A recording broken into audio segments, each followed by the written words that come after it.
Hello, everyone. Aunt Sue and I are all ready with the second portion of our exciting story about Noah and the Ark. This part of our story is found in Genesis 7, 8, and 9. We call it The Man Who Believed What God Said.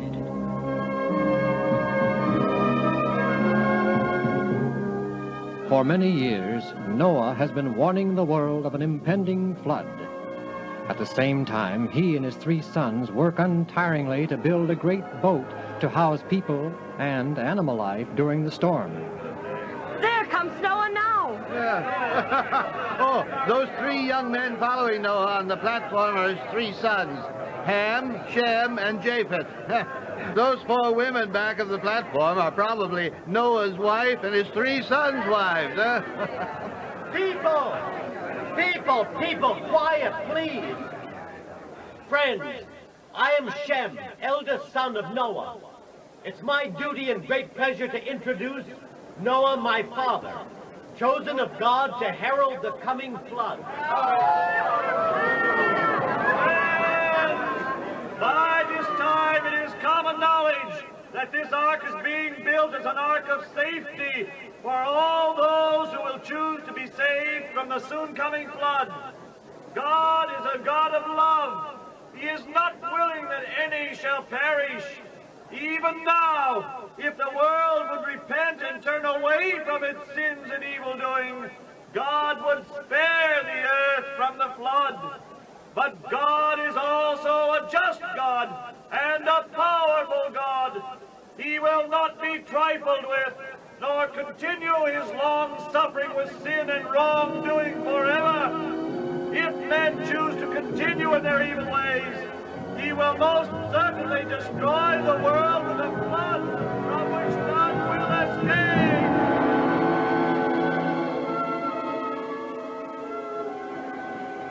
Very soon the flood will be upon you. Not many more times will I be able to warn you. Won't you believe? Come into the safety of the ark. Thank you, friends, for your attention.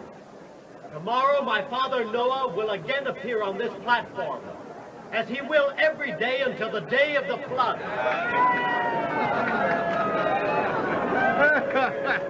Oh, well, come on, it's all over. Let's go home. Before we return home, excuse us for a few moments, will you? Oh, surely, but I'll be right here when you get back. Come on, dear. Yeah, but don't be gone long. Where are we going? Shh. Wait until we get out of your father's hearing. I don't want him to know where we're going. Oh.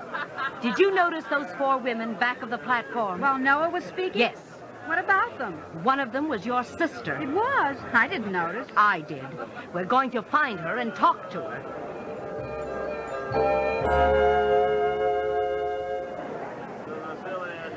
There she is. She sees us, too.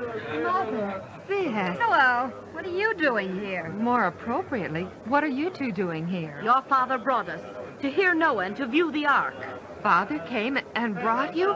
Oh, this is a surprise, Mother. Oh, I'm so glad you decided to come. Oh, daughter, why don't you give up this silly idea and come back home? No, Mother. I'm convinced that God is using Noah to warn the world of the flood. I must follow my convictions. But you, Mother, you and Sis, why don't you come with us and be saved? I don't know what to believe. I'm confused. Believe, Mother. Believe what God says. Noah speaks the truth. Well, perhaps, but I can't. I don't want to leave your father. Maybe if there is a flood, you'll let me in the ark then. Oh, I wish that I could. But I won't be able to, Mother. Once the door of the ark is closed, it'll be too late. Your doom will be sealed. Oh, but it isn't too late now, Mother. There's still time today.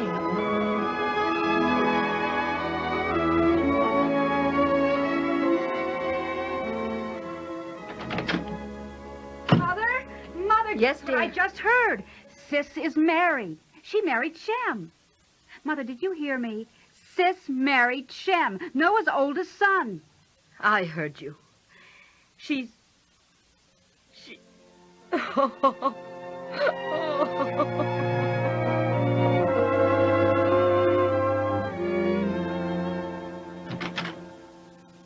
you 2, we're going to the ark right away. Again?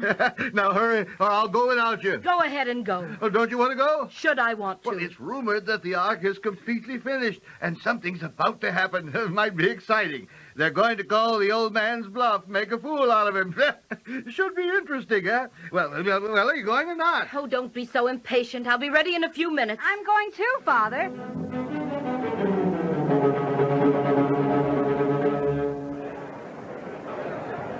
People, my dear people, the ark is finished.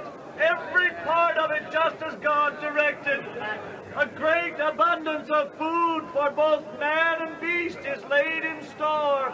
Now, once more... All you need now is some people and animals, eh, Noah? Need some help to round them up? Once more, my people, I plead with you. Accept God's last call of mercy. He loves you. His great heart yearns to save you. He has provided a way of escape for you. For 120 long years he's waited for you.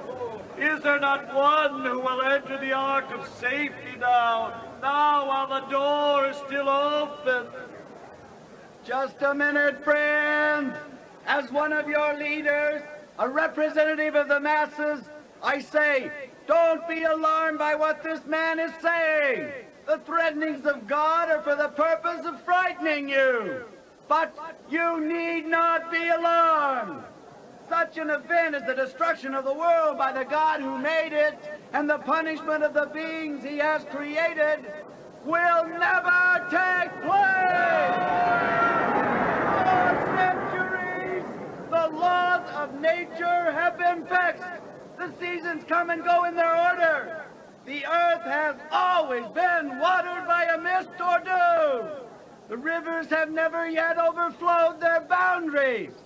As to rain or water coming down from the heavens and causing a flood, preposterous! Be at peace! Continue to build, to drink, and be merry, for this Noah is a wild fanatic, a deluded old man! Look over there, coming toward the ark. Animals! All kinds of animals! A great silence has just fallen upon this vast mocking throng. A strange phenomena is taking place. Beasts and animals of every description, the fiercest as well as the most gentle, are seen coming from mountain and forest. They all seem to be quietly making their way toward the ark. The clean beasts are coming in sevens, and the unclean in twos. And now something else is beginning to happen. There's a noise like a rushing wind. Why, it's birds. Birds are flocking from all directions. So many of them that their numbers are darkening the very skies. It's a very strange sight. They seem to be flying in perfect order, straight into the great doorway of the ark. The animals and the fowls are obeying the command of God, but men refuse to heed his command. All, that is, except Noah and his wife and their 3 sons and their wives. They also have now entered the ark.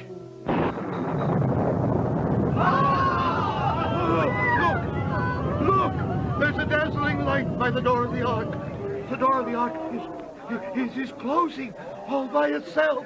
Maybe an angel from heaven is closing the door. Noah and his family are inside the ark. I'm glad our daughter is in there, too. I'm afraid. We have need to be afraid. There is going to be a flood. We are doomed. We have sinned away our day of grace. Oh, nonsense, nonsense. Then how do you explain all these unusual happenings? I don't know. But our wise men and philosophers will explain them. Just wait and see.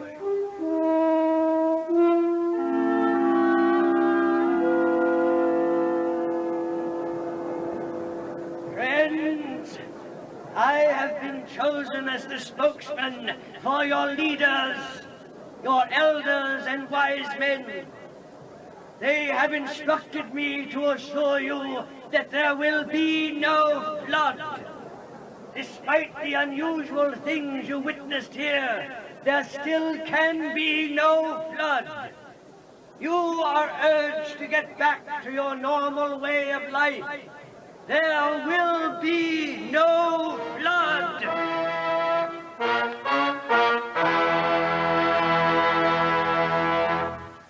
For 7 days after Noah and his family entered the ark, there appeared no sign of the coming storm. During those long days, the faith of Noah and his family was tested. But it was a time of triumph to the crowds outside. More than ever, they were sure the flood would never come. How long do you think they'll stay in that boathouse? It must be awfully dull in there without anything going on. Oh, they have to feed the animals, you know. Hey! Hey, Noah! Noah, open up the door! Open up so you can prophesy about the coming flood, huh? Hey, Noah! Oh, Noah! Yeah, Noah, you've been preaching a day of doom for 120 years. If you ever show your face again, we'll feed your carcass to the lions and buzzards.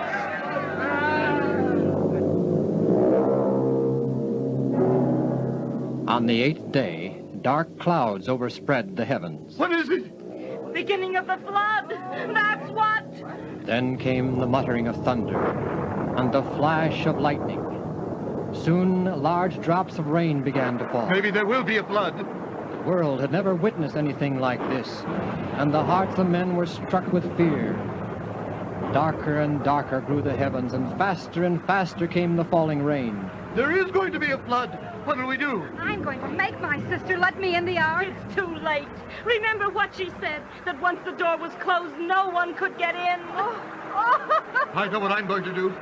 I'm going to tie myself to the ark. If it's saved, then I'll be saved too. It won't do you any good. There's nothing we can do to save ourselves. There's no use even to try. Well, I'm going to try. Lots of people tried in vain to save themselves. Many pleaded to be let in the ark, or endeavored to break in. Others fastened themselves to massive trees on lofty mountains.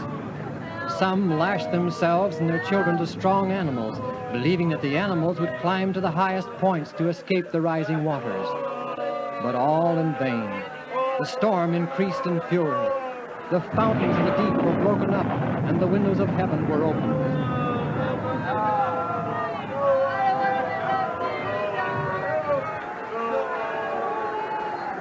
As the waters covered the lower places of the earth, many people fled to the mountaintops.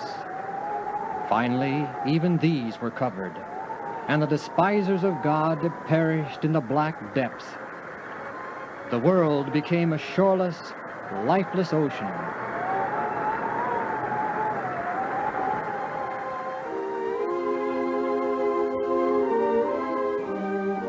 Inside the ark was peace of mind and safety, and thankfulness to God, that God is not only a God of law and justice, but also a God of love and mercy. O great and merciful God in heaven, we thank Thee for saving us this day from destruction. Now, wilt Thou sustain us through the trying days and weeks that lie ahead. Preserve the ark and its cargo of living creatures as it is tossed about by the angry billows. And when these waters shall subside, may we continue always to worship and obey Thee in all things. O God, may Thy mercies and wondrous love abound forever and ever.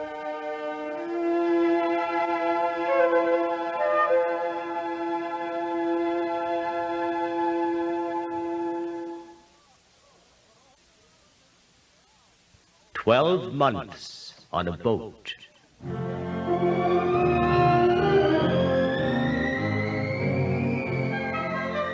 Holy Scripture says, "And rain fell upon the earth 40 days and 40 nights, and the waters increased, and bore up the ark, and it rose high above the earth.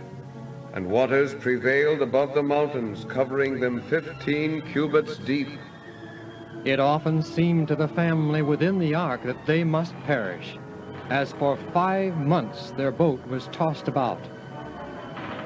It was a trying ordeal, but Noah's faith did not waver. He had the assurance that God's hand was guiding the ark. Oh, I wonder if we'll ever get out of this alive. Why, Ham, shame on you talking like that. Well, we've been shut up in this ark for almost half a year. Think of it, 150 days, and still the storm rages. Oh, listen to the wind and feel the motion of this boat. But, Ham, you... Oh, it is discouraging, I'll admit. Father Noah says that God will take care of us. Just have patience. Patience? For 5 months we've been shut in with all these noisy birds and animals. I'm getting tired of it. Son, I know it's been difficult, but let's remember that God has been very merciful to us. Oh, I know, Father, but 150 days of this is enough to drive anyone to distraction. Listen. And still the end is not in sight. Listen, please, listen. What is it, dear? Things sound different than they did. And this boat, it's not tossing around like it was. Some of the noise has stopped. Hey, that's right. Maybe we're on dry land. We must be. Let's open the door and find out. Oh, it'll be a relief to stretch again. And not have a bunch of smelly animals around. I'll go get our things together. All right, but hurry back. We'll open the door. Oh, be sure. Just a minute, just a minute. We're going to open no door. We're going to stay right here, so just keep calm. We may be on dry land. Father. Now, quiet, all of you. Listen to me. We came in the ark at the express command of God. We will leave only at God's express command. God closed the door. It will not be opened until he opens it. Father, surely you don't Now, quiet, Ham. You and Japheth remove the covering from the window on the top of the ark. We'll look out and see if we are on dry land or not. Oh, that's good.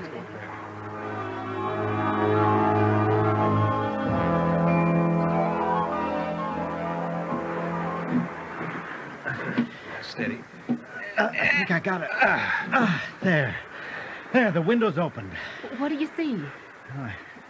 Can't see anything yet. Shem, you crawl up in the window and tell us what you see. Yes, sir.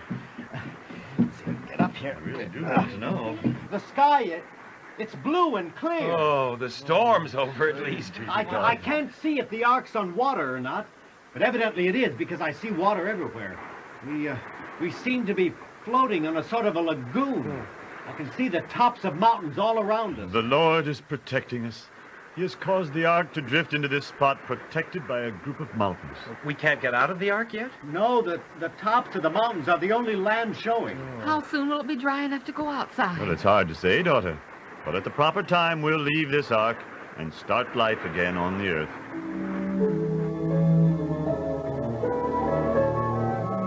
Noah and his family anxiously waited for the drying up of the waters, for they longed to go forth again upon the earth. Finally, on the 40th day after the tops of the mountains became visible, they sent out a raven. All right, Ham. Let the raven loose. Now, there it goes. What good is it going to do to let the raven loose? The raven is a bird of quick scent. If there's dry land, the raven won't be back. Oh, I see. The raven isn't even flying away. He's just flying back and forth around the ark. Evidently, he doesn't detect any dry land, which means we'll have to wait longer before disembarking. Let the raven in again. Yes, sir.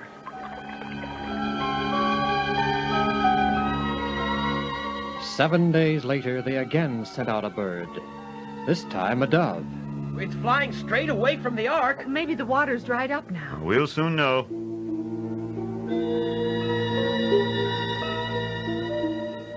Oh, here it comes back. It's still not dried up. Evidently not. All right, Ham. Let the bird in. A week later, Noah again sent forth the dove. Oh, here it comes back.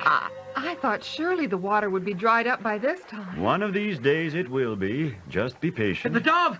The dove, it's got something in its bill. Something in its bill? What? Oh, just a minute now. I'll be able to see what it is. Oh, I wonder what it can be. It's an olive leaf. An olive leaf? A green one. Oh, at last. The water is dried up and vegetation is springing forth. Oh, wonderful news. That's pretty... The hopes of Noah and his family were again revived. And Noah removed the covering of the ark, and behold, the face of the ground was dry. Oh, wonderful. Praise the Lord. Still, they waited patiently within the ark for nearly 2 more months, waited for God's command to leave the ark. At last... Look at that bright light. Yes, and the door of the ark, it's being opened.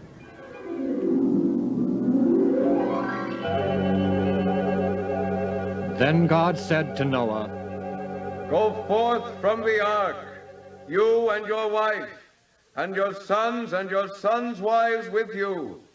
Bring forth with you every living thing that is with you of all flesh, that they may be fruitful and multiply upon the earth."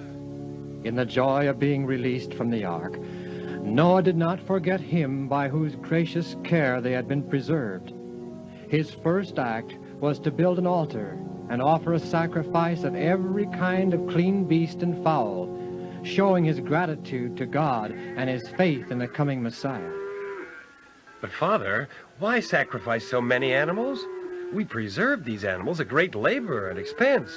Oh, surely God doesn't expect us to waste them on sacrifices. Son, our first consideration always should be of God. We should cheerfully give him the first fruits of our labor. Every gift to us from God should be acknowledged by gifts for him and acts of devotion. We will sacrifice one each of the clean animals and fowls. And when the Lord smelled the pleasing odor, the Lord said in his heart, "I will never again curse the ground because of man. While the earth remains, seed time and harvest, cold and heat, summer and winter, day and night, shall not cease." And God blessed Noah and his sons. Sometime later... Look, all of you. Over there in the eastern sky, another storm's approaching. With another flood coming, we'll all be killed. Look, there's a beautiful colored bow in the sky. I've never seen anything like that before. It's amazing. Father Noah, does it mean that we'll have another flood? I don't know what it means. I know only that whatever comes, it will be God's will. And God said to Noah and to his sons with him, "Behold, I establish my covenant with you and your descendants after you. Never again shall all flesh be cut off by the waters of a flood to destroy the earth.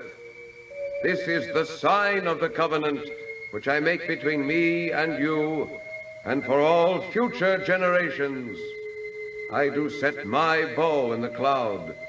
When I bring clouds over the earth and the bow is seen in the clouds, I will remember my covenant, and the water shall never again become a flood to destroy all flesh."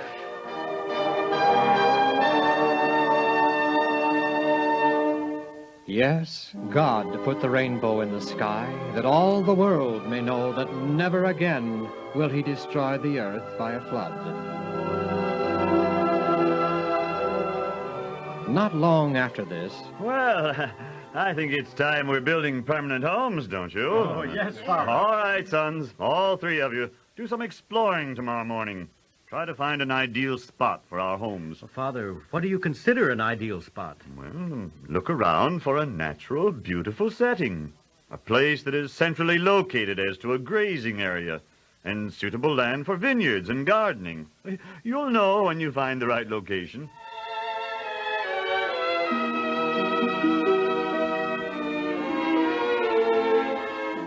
Well, sons, have any success? Yes, Father, but, well, we're disappointed in what we found. Oh? Well, everything's changed from what it was before the flood. Nothing's the same. Nothing at all. What do you mean? Well, the mountains aren't pretty anymore. They're rugged and precipitous, jagged. Even the valleys and hillsides, they're ugly. All the forests are buried. The entire countryside presents an appearance of confusion and desolation impossible to describe. Such is the curse that sin has brought upon this once perfect and beautiful earth that God created. But with hard work and God's blessing, we shall go forth to build homes and re-inhabit the earth. Yes, Father.